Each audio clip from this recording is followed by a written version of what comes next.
Hello all, welcome to our channel Qubit Educational Services. In this video we are going to solve the multiple choice questions from NEST 2016. The section is mathematics.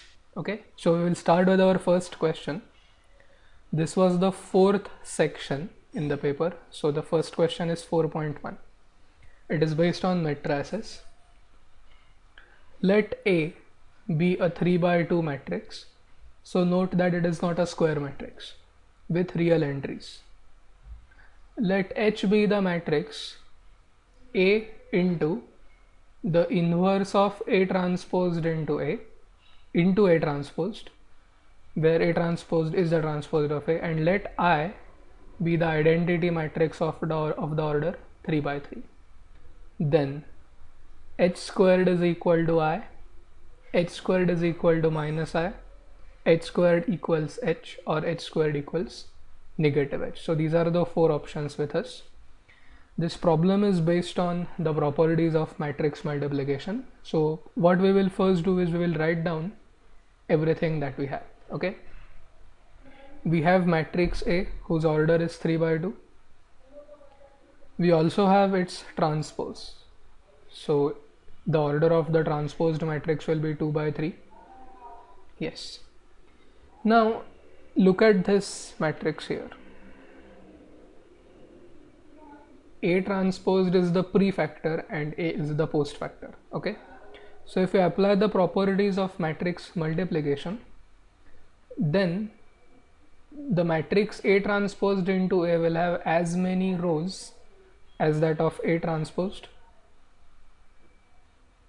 because it is the prefactor, and as many columns as that of the post factor. Okay, so it will be a square matrix of the order 2.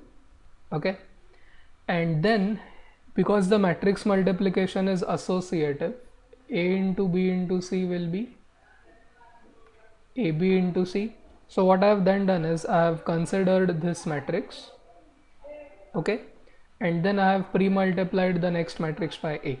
Okay, so by following the same rules of matrix multiplication, that particular matrix will be of the order 3 by 2, because A has 3 rows and taking the inverse does not change the order of the matrix. So again 2 columns. And finally we will multiply this matrix by A transposed. Okay, so that is going to be of the order 3 by 3. Okay, yes, and you can see that identity matrix has also been there with the order 3. Okay, now as far as the problem is concerned, it's very simple, because it's clear what they are asking. If you look at the options, all of them contain H squared. So it's very much clear that we should multiply H by H. Okay, so this is H of the order 3 by 3 as we established. Yes, now H squared. So H squared will be the same matrix multiplied by itself, and here what I have done is, this is H and so is this. Okay, but because matrix multiplication is associative,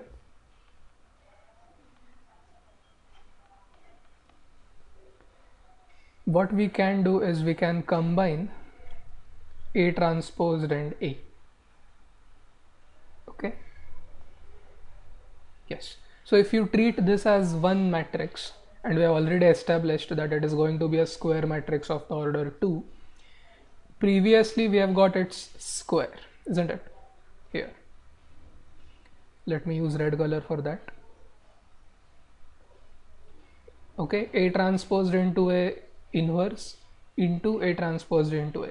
Now if you pre-multiply any matrix by its inverse, you are going to get the identity matrix, so there is no need to write that. Okay, so then we have A into A transposed into A's inverse into A transposed, and now we have got the matrix H again, right? A into A transposed into A's inverse, yes, into A transposed. Okay, so H squared is equal to H. So this is now a matrix whose square is equal to that particular matrix, but this doesn't mean that it is identity matrix. Okay, now this is where you have different features which you do not see in numbers. Okay, because in real numbers in particular, if you square it, then you will get the same number only when A is either 0 or 1. Okay, but here you can take any 3 by 2 matrix, okay, and come up with a corresponding matrix H whose square will be equal to the matrix itself. Well, provided A transposed into A is not a singular matrix. Okay, yes, so that is question 4.1. We will go to 4.2. Now this is a very straightforward question from the binomial theorem. The number of terms that are integers in the binomial expansion of root 7 plus cube root of 5 raised to 35. 4, 5, 6 and 7. Okay, we will start the solution by writing down the general term in the binomial expansion, which is NCR into A raised to n minus r into B raised to r. Okay, so in our case n is 35, A is root 7, so let us write it as 7 raised to 1 upon 2, and B is the cube root of 5, and you should be careful now. Okay, if you miss this 3, then you may not get the correct answer. Okay, so let us write it as 5 raised to 1 upon 3. Yes, so the general term will then become 35 CR, 7 raised to 1 upon 2 raised to 35 minus r into 5 raised to 1 upon 3 raised to r. Okay, now what they are asking us is they want integers. Okay, that means these powers here, they should be natural numbers or whole numbers, because both 7 and 5 are prime numbers. Okay, so because they don't have anything in common, what we will now do is we will consider both the things when they are integers, and then we will take the intersection of the two sets. So if we talk about 35 minus r upon 2, and if we want this to be a natural number, okay, then 35 minus r must be even. Yes, because you have 2 in the denominator. Okay, so for this to be an integer, 35 minus r must be an even number, so that you can divide it by 2.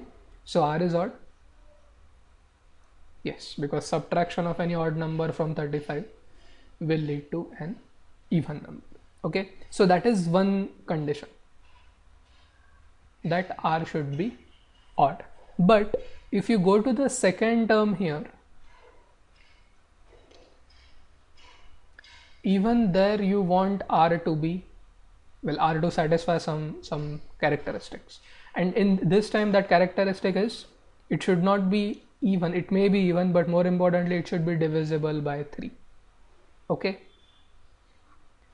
and as we have already talked about in the first part, that r should be odd, we will now not consider the even multiples of 3, for example 6, 12, 18 and so on. We will only consider the odd multiples including 3.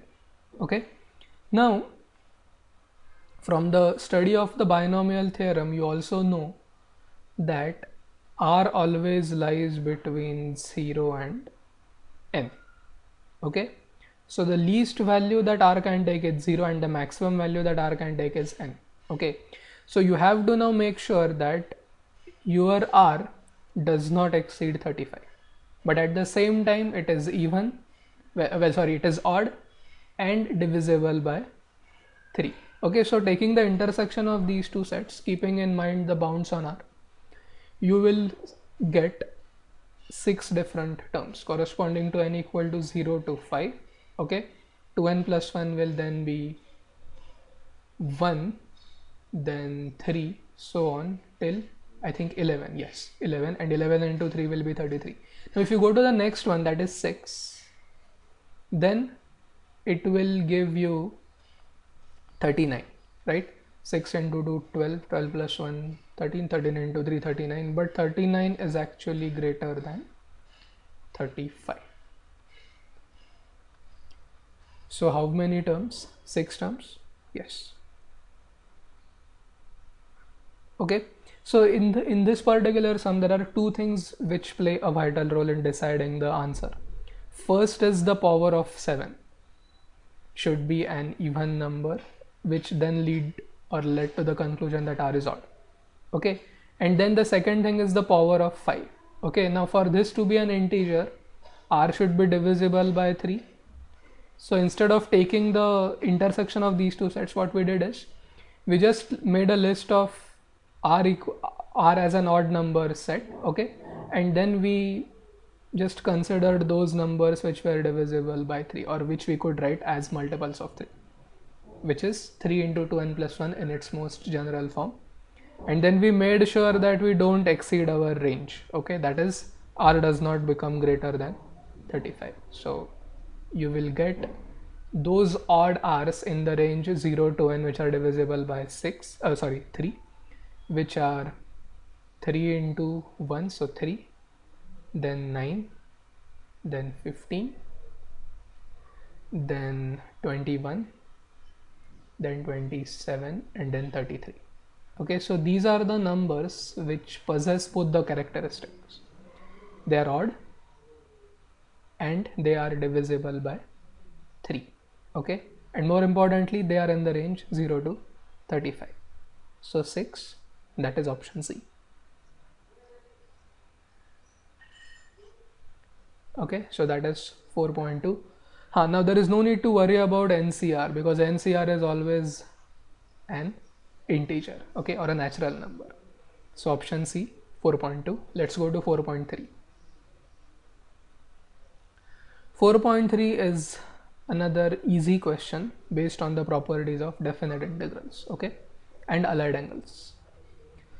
Suppose f is a function defined from the closed interval 0 to pi to the set of real numbers, and this function satisfies the property f of x plus f of pi minus x equal to 1 for all x in its domain.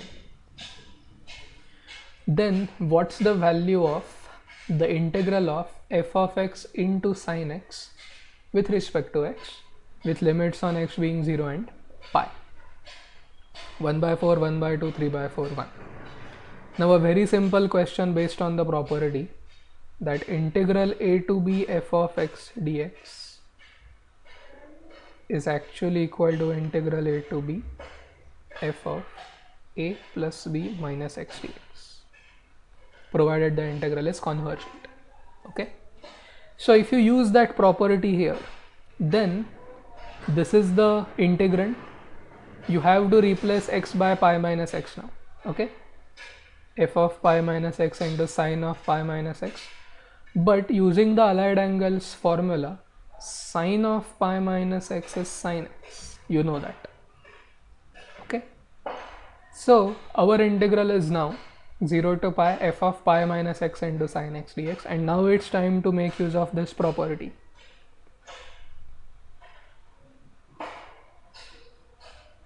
Okay, so if we call the given integral as I, and we add these two versions of it, the given one and this new one, then 2i will be equal to f of x plus f of pi minus x into sine x dx. Yes, but what is f of x plus f of pi minus x? It is 1. Okay, so 2i is now 0 to pi sine x dx, right? So I will be equal to 1. Now you can easily integrate this 0 to pi sine x dx. Okay, the integral will turn out to be 2. Okay, but don't forget that here you have 2i, so I is equal to 1. That is option D. Okay, see, now if you forget to divide by 2, okay, then you will end up getting,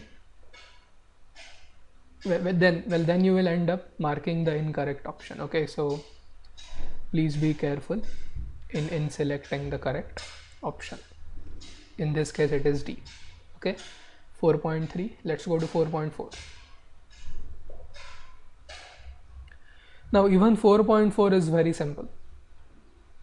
It is based on a theorem that you study in your school, that is inscribed angle theorem, and the fact that product of slopes of two perpendicular lines is -1. So let's read the question. Let an acute angled triangle ABC be inscribed in a circle whose center is the origin.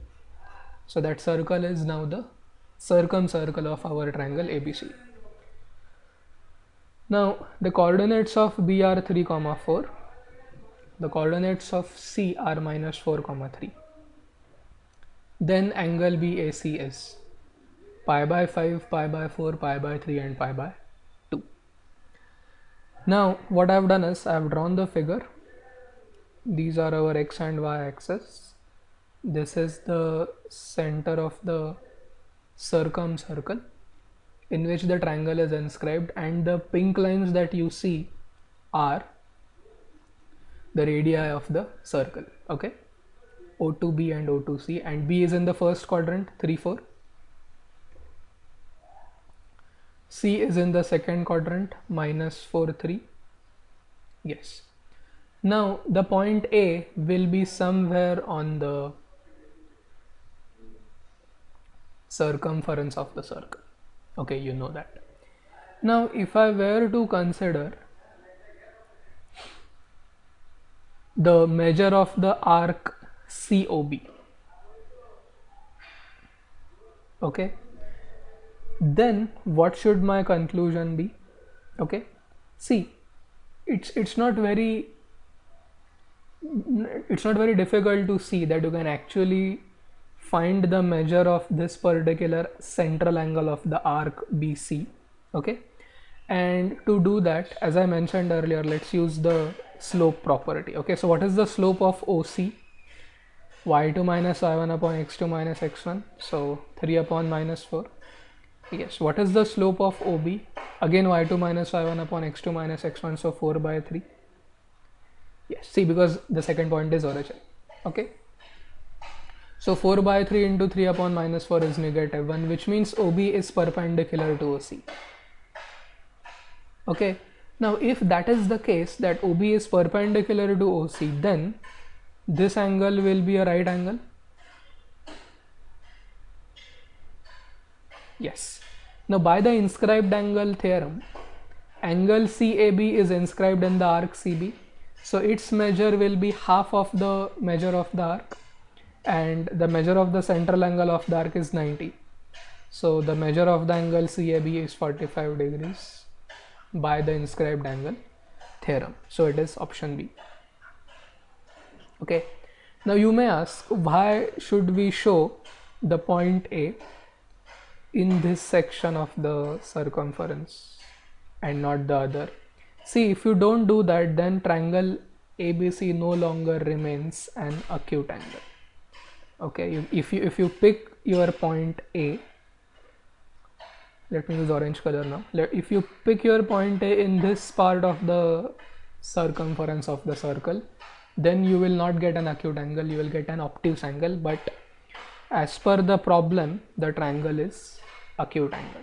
Okay, so a very simple question wherein they have mixed two concepts: the inscribed angle theorem from 10th standard geometry and the property of slopes of lines in two-dimensional coordinate geometry, that if the lines are perpendicular, then product of their slopes is -1.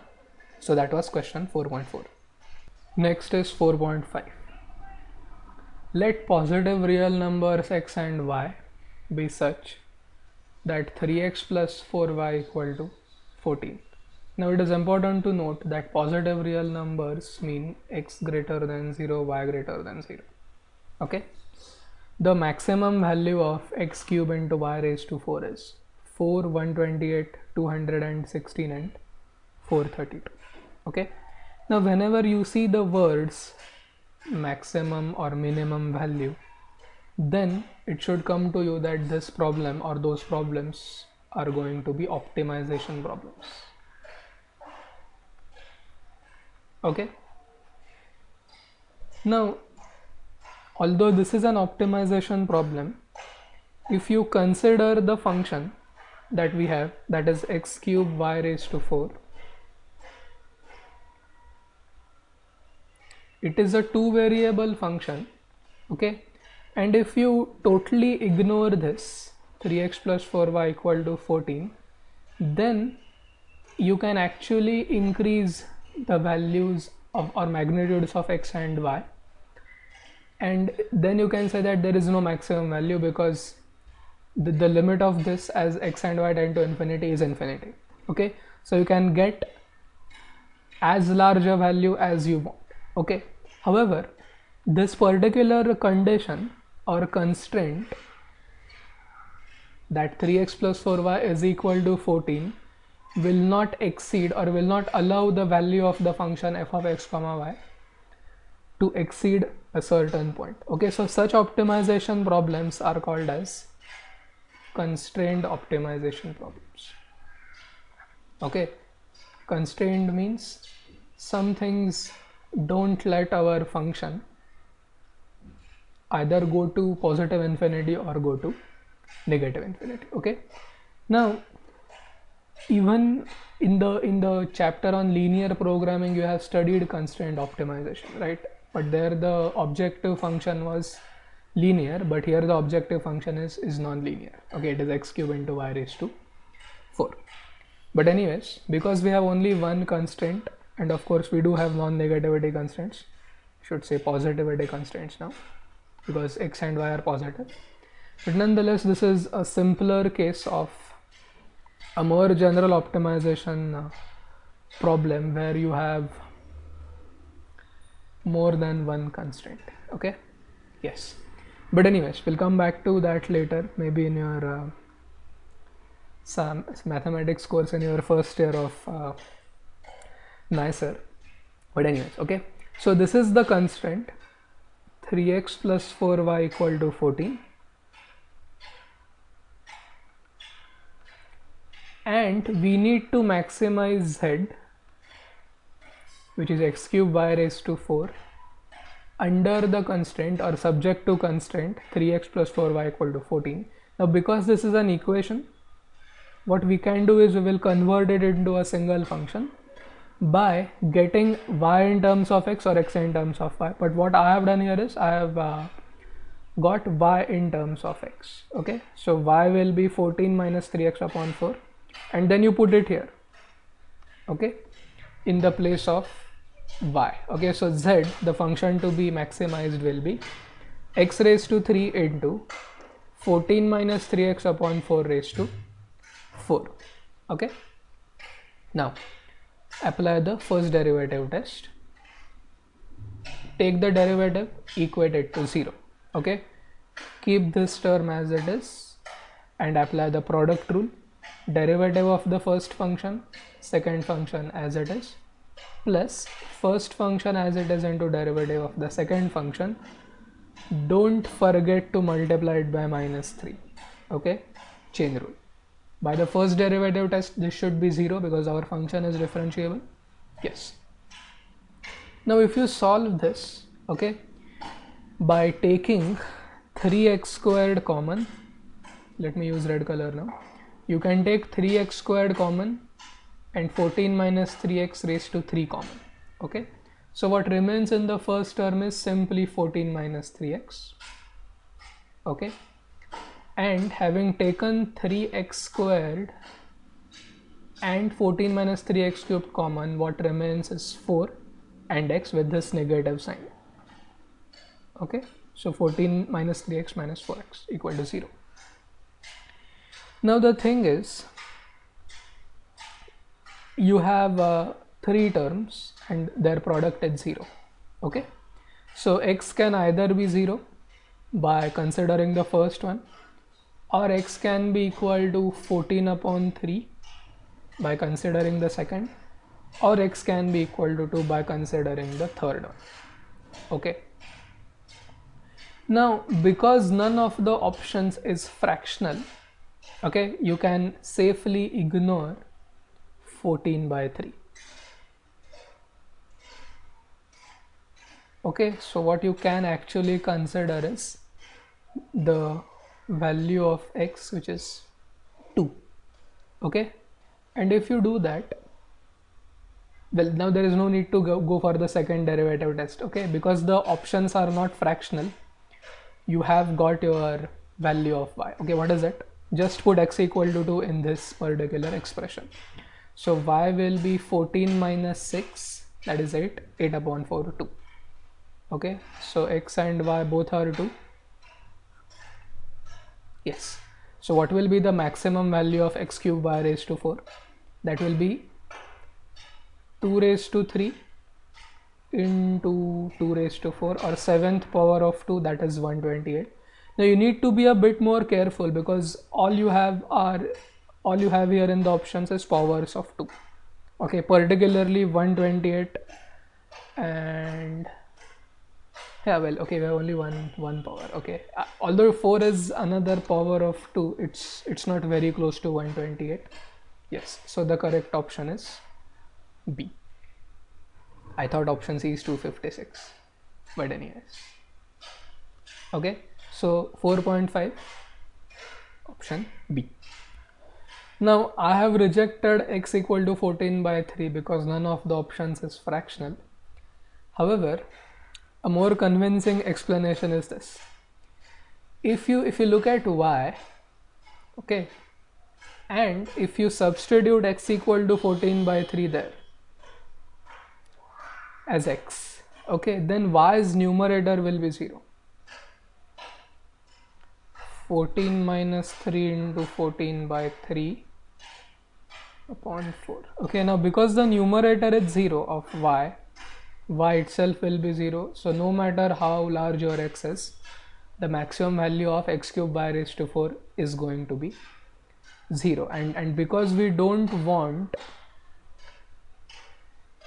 non-positive real numbers, which includes 0, we should reject x equal to 0 as well as y equal to 0. So then you are left with only one possibility, that is x equal to 2, and then y also becomes 2. Okay, so that is 4.5. Let's go to 4.6. Yes, 4.6. Let AGH be the arithmetic mean, geometric mean and harmonic mean respectively of two distinct positive real numbers. The roots of the quadratic equation ax squared minus 2gx plus h equal to 0 lie in the interval 0, 1, 1, 2, 2, 3 and 3, 4. Now note that all these intervals are disjoint. Okay, and all of them exclude their endpoints. Okay, by endpoints I mean 0, 1, 1, 2, 2, 3 and 3, 4. Okay, now this is again a simple problem based on two concepts. First, quadratic equations, and second, the harmonic mean, arithmetic mean, geometric mean and their connections. Okay, connections among them. So this is the quadratic equation given to us, ax squared minus 2gx plus h, and because we want to find the interval in which the roots lie, we will first apply the quadratic formula.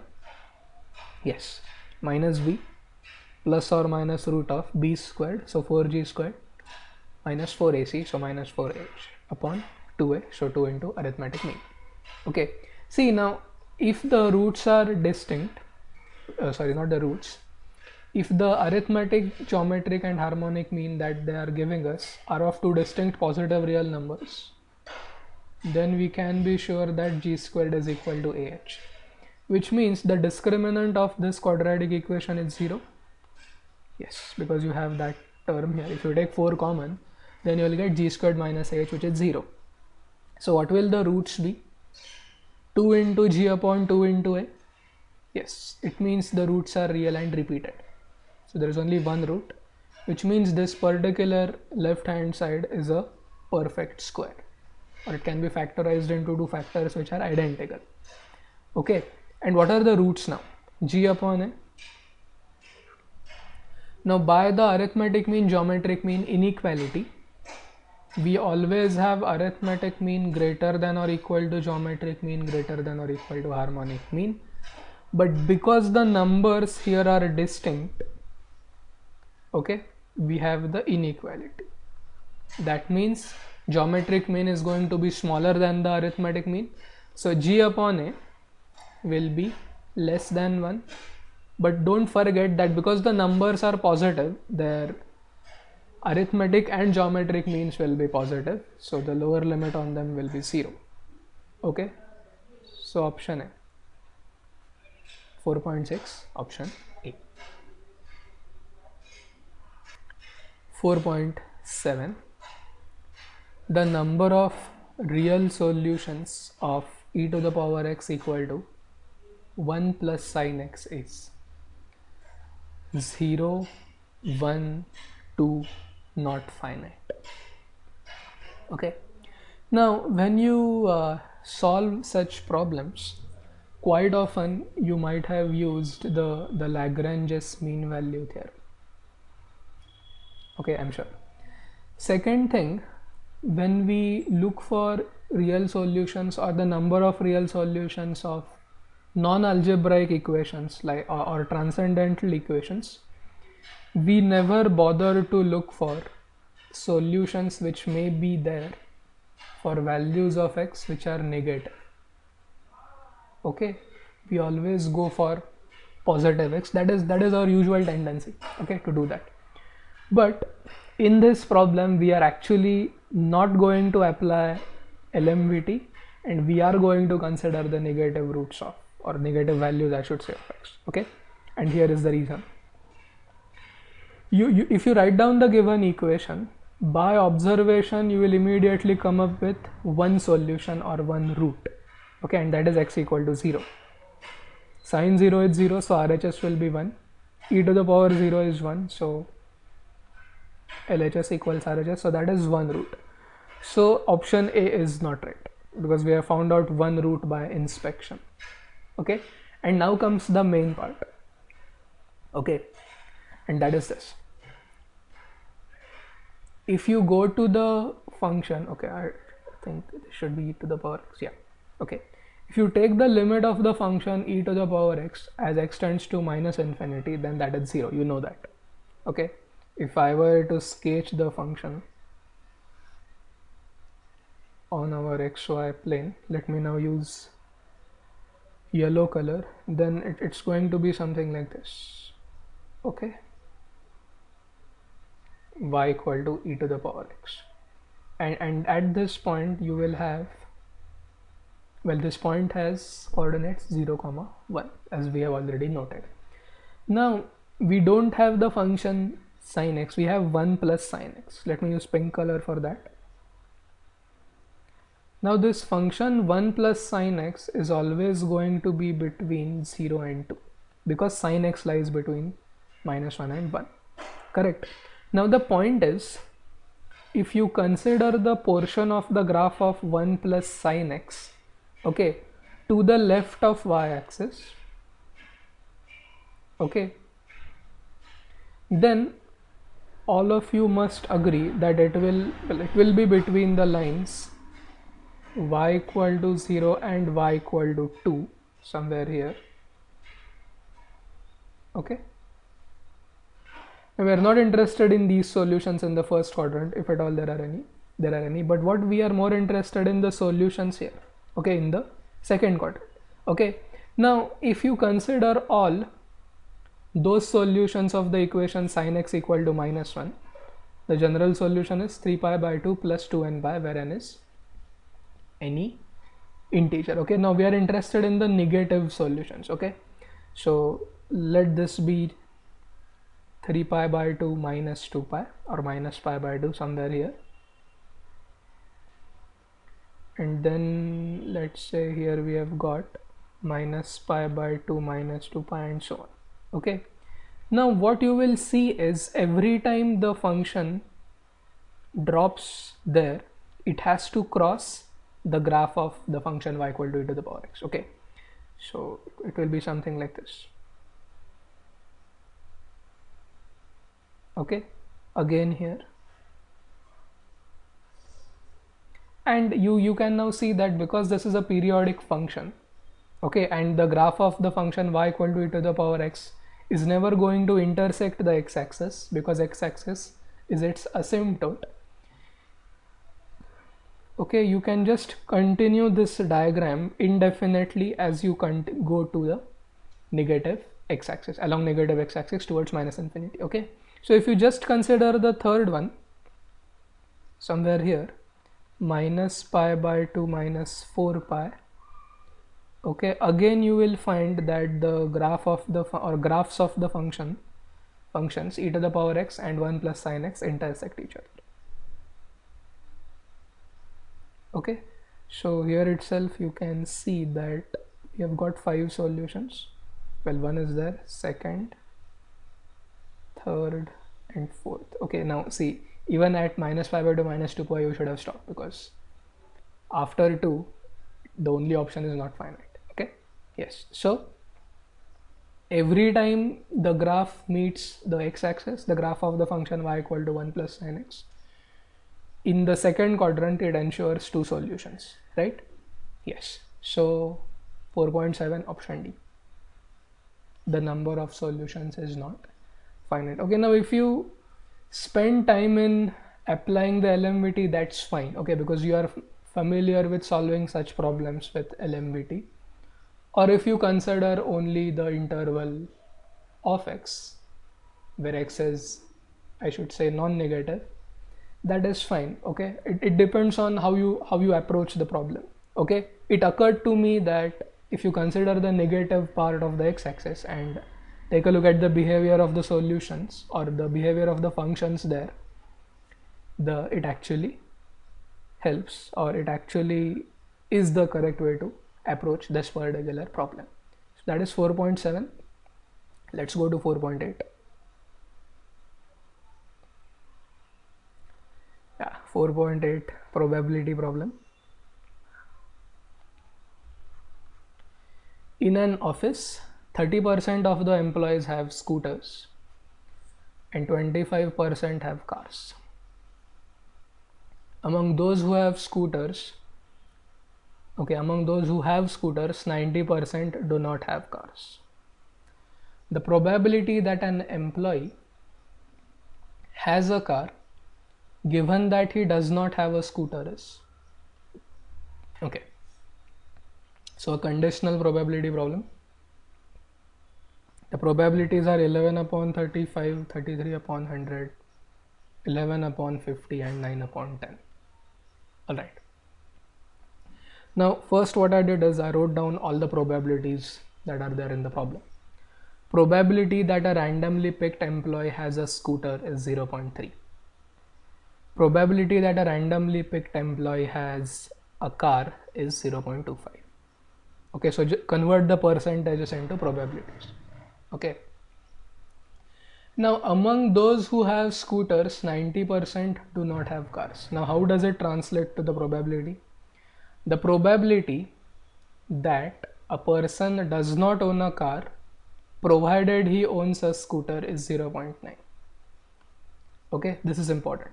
If you have understood the conditional probability in theory, then you should be able to interpret the number 0.9 or 90% using the conditional probability, which is the probability that a randomly chosen person does not own a car or possess a car provided he owns a scooter is 0.9. So obviously probability that a person who owns a probability that a person owns a car given that he owns a scooter is 0.1. Yes, okay, 1 minus 0.9.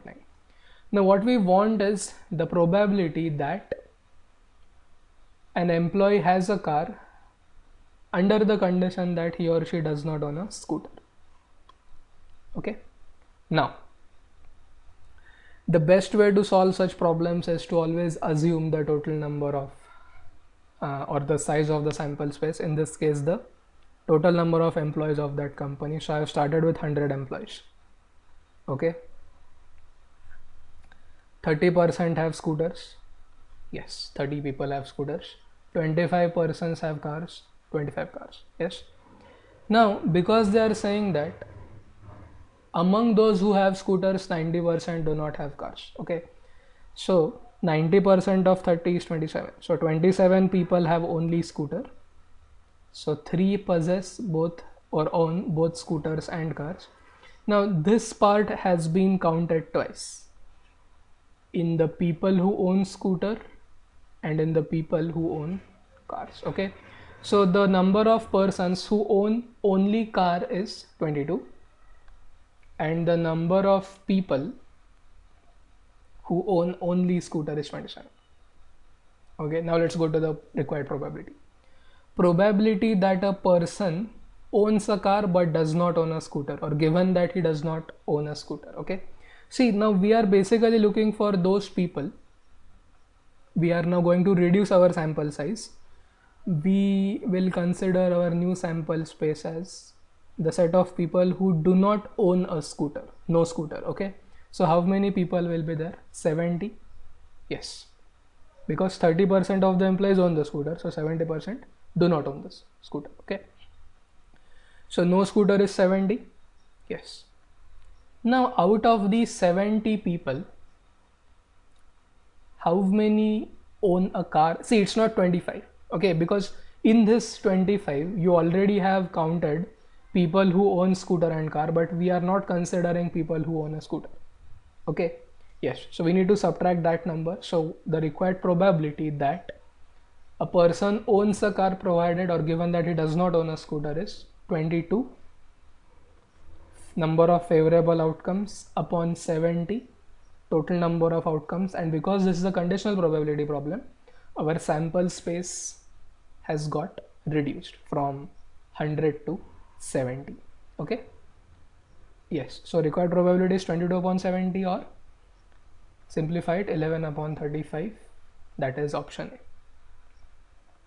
Okay, I mean you can solve this problem by the Bayes theorem or the multiplication theorem of probability, but when you fix the number of employees, I think numbers, or I should say a particular case, makes more sense, right, instead of dealing with abstract probabilities. Okay, yes, so that was 4.8. Let's go to 4.9.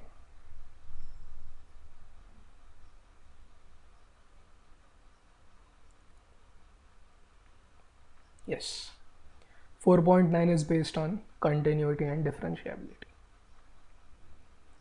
Let there be a function f defined from the interval closed at 0 and open at infinity. That means this is the set of non-negative real numbers. Okay, now they are defining this function as follows: f of x is equal to mod of x minus a minus 1 when x lies between 0 and 2, 2 excluded, 0 included, and is equal to b into x minus 2 bracket squared when x is greater than or equal to 2. So here 2 is included, where a and b are real numbers with a lies or a lying between 0 and 2 open interval and b not equal to 0. Then there is exactly one value of a for which f is a continuous, or which makes f a continuous function. The continuity of f depends on the values of both a and b. F is continuous if and only if a plus b equal to 1. So biconditional statement. F is not differentiable at exactly one point in its domain. Okay, now the easiest part to check is the continuity part, so let's do that. Okay, let's do that. Now the thing is, here we have modulus function, and it is always good if you come up with a piecewise definition of the function as far as the modulus part is concerned. although this function is already in that format, piecewise defined.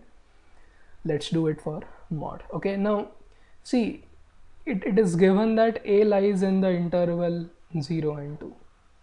Okay, and in this interval 0 and 2, f of x has been defined using modulus. Okay, yes, so we can take the help of the modulus function now. Pay attention. We are not going to touch the second part. We will only rewrite this using the definition of the modulus function. Okay, now let's consider first those values of x which are between 0 and a. Okay, which means x minus a will be negative. Yes, now if x minus a is negative, what will happen to mod of x minus a? Mod of x minus a cannot be negative, right? So for that you should multiply x minus a by minus 1, so that will be minus x plus a, or a minus x. That's what you can see here. Okay, this minus 1 part will be there as it is. Okay, now what will happen if x is equal to a? If x is equal to a, then f of x will be minus 1, right? Yes. And if x lies between 2 and a, in other words, if x minus a is greater than 0, then clearly mod of x minus a will be equal to x minus a itself. So f of x will be x minus a minus 1. Okay, so again we are not touching minus 1, only the first part is going to change. Okay, and then this is p into x minus 2 squared as it was in the definition of the function. Okay, now we will check for the continuity at x equal to 2, because there is no need to worry about this. Okay, any function involving the mod, at least this function, will be continuous. Okay, yes, so let's first check for continuity. If we get the answer, we are happy. If we, well, I mean, if we get a, there is no need to check for the other options. Okay, yes, so let's now find f of 2 and LHL and RHL at 2. Now to investigate the continuity at 2, let's first find the right hand limit. Now when x is greater than 2 or equal to 2, the function is being defined in terms of this quadratic polynomial, isn't it? So RHL will be equal to f of 2, and that is 0 now, because it is 2 minus 2 squared, 0 squared into b. So irrespective of the value of b, RHL and f of 2 are 0. Okay, next let's go to LHL now. Now which definition of the function should we use? It's fine if we use mod of a minus x minus 1, but it would be better if we use this definition, because we know that a is always going to be smaller than 2. Okay, so f of x will be x minus a minus 1. Yes, so the LHL, or limit of f of x as x tends to 2 from left or minus, will be 1 minus a. Okay, how? Function's definition is x minus a minus 1. Substitute x equal to 2 here. 2 minus 1, 1, 1 minus a. Well, you have to keep 1 minus a as it is. See, and for continuity at x equal to 2, LHL must be equal to RHL, because RHL is already equal to f of 2. Okay, so if you equate 1 minus a to f of 2 or 0, you will get a equal to 1. Yes, so there is only one value of a for which f is continuous, and that is option A. See now, because in the first 10 questions of the NEST in any section, only one option is correct, so there is no need to worry about what options B, C and D are saying. If we get A, that there is exactly one value of a for which f is a continuous function, yes, you have to mark it and go to the next one. So 4.9 question, option A. Let's go to the last one in the MCQ part. Now this is also not very difficult, but people often get confused when they see graph questions. Okay, particularly those functions wherein they have product of the functions that we study, because all of us know the graphs of polynomials or how they look, and we also know how the graphs of trigonometric functions look. Okay, but if when asked with combinations like x into sine, x into tan, then well, we don't like them. We are not happy with such complicated functions. Okay, yes, but see, if you know the properties of these functions individually, then there is absolutely no problem in analyzing the graphs of the more complicated functions. Okay, so let's read the problem first. Among the following equations, they should have said functions, but anyways, you can also call them equations. Among the following equations, the one that most accurately describes the graph shown below is, okay, so here is the y value, here is the x value.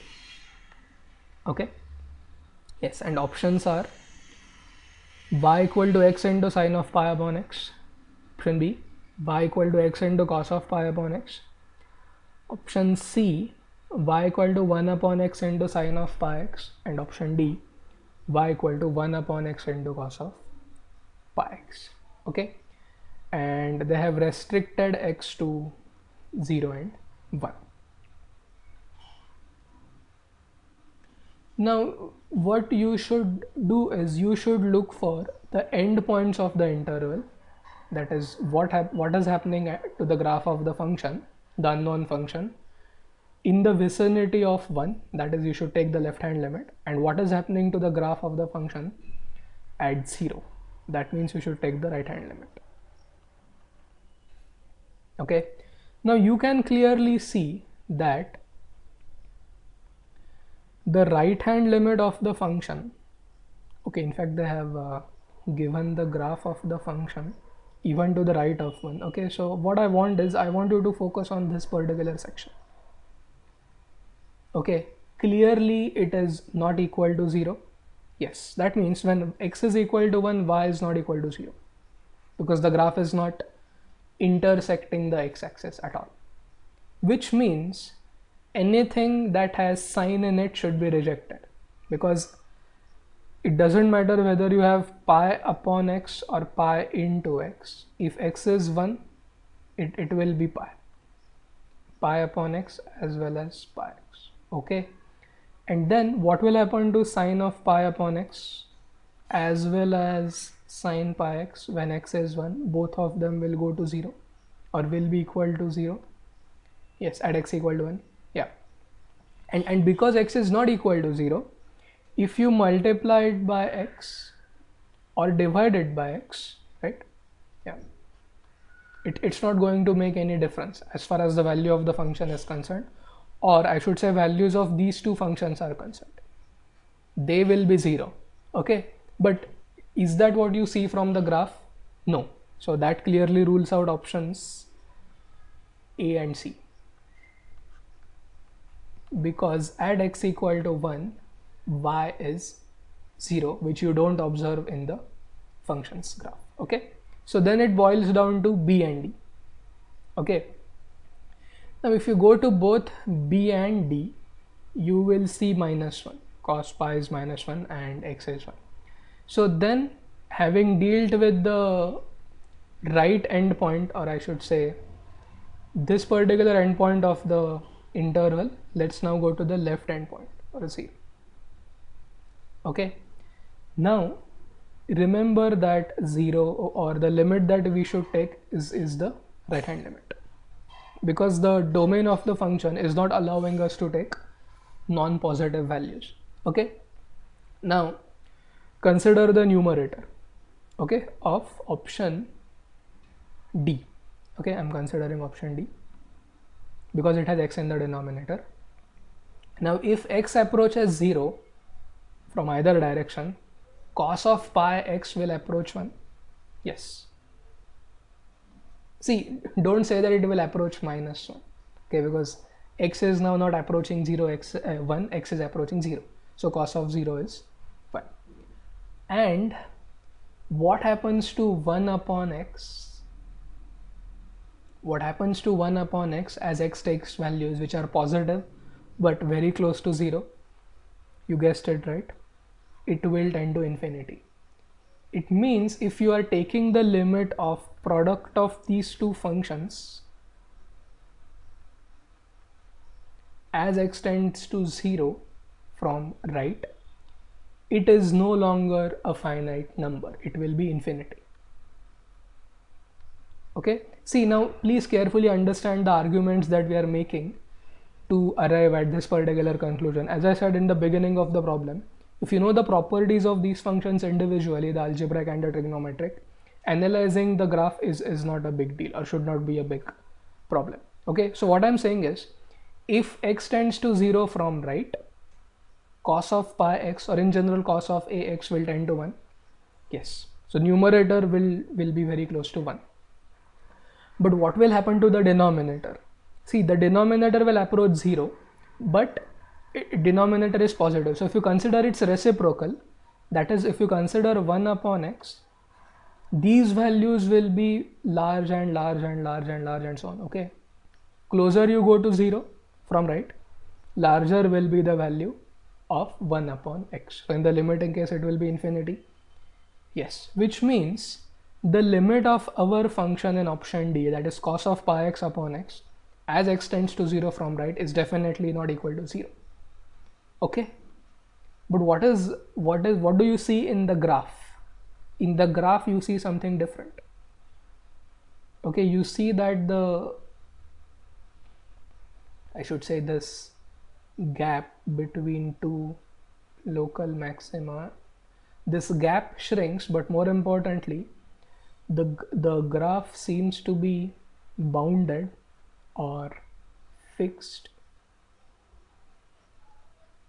in this particular angle or angular region. Okay, so definitely the limit of the function as x tends to 0 should be 0, and we have just now eliminated 3 options, A, C and D. Okay, that means the only option that is left is B. Okay, x into cos of pi upon x. See, now it is not enough to show that limit of this is 0. It may even be the case that D also has the same limit, that is 0. Then you have to come up with some other characteristic. But fortunately now we have got D as the incorrect one, and we had already eliminated A and C, so it is B. Okay, y equal to x into cos of pi upon x. Yes, so that is the end of multiple choice questions from the mathematics part of the NEST 2016. In the next video, I'm first planning to cover the MCQs part of previous years, and then I will go to the multiple select questions, because you are required to use a slightly different strategy there. Okay, because more than one option may be correct. Okay, so first we will cover the MCQs, and then we will go to the multiple select questions. Okay, so that is the end of this video. I thank you all for your support and encouraging us to upload more and more videos. Okay, if you are not yet subscribed to our channel and hit the bell icon, please do that to get the instant updates. Thank you.